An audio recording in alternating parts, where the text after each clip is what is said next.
One day, the disciples sat around their Zen master. One of them said, "Oh, master, please tell us a story today." The master said, "Okay, but I will ask you a question at the end of the story." The master began telling the story. There was one very fat buffalo in a village. Every day it walked past a hut on its way to the fields where it grazed. On the roof of the hut, people had placed many straw bundles to help keep the inside of the hut cool. The buffalo used to raise its head and pull down bundles of straw that were within its reach and munch on them. When it could not reach any more straw bundles on the roof, it thought, "If they have kept so many straw bundles on the roof of the hut, then how many must be inside?"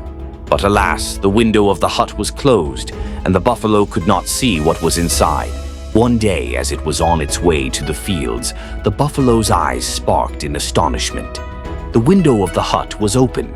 The buffalo excitedly went to the window and carefully put its head inside, expertly moving its head so that its horns do not get in the way. Just as it had expected, there were many bundles of straw stacked in one corner of the hut. No matter how much it stretched its neck, it could not reach the straw.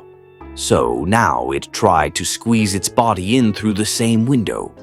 His horns, face, and all of his neck was inside, but the straw was still out of reach.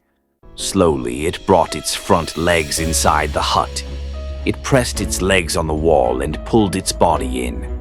Little by little, its huge body broke through, and now the biggest parts of its body, the hump and stomach, were inside. All that was left were the hind legs. It slowly brought in one leg at a time, steadying itself. Grunting loudly with its accomplishment, it believed it had fully entered the hut. It stretched its neck to reach the straw, but it could not, because its tail was still stuck.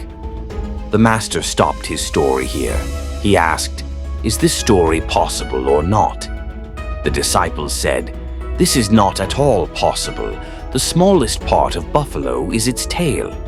If it could put its head and stomach inside, why couldn't it bring its tail in?"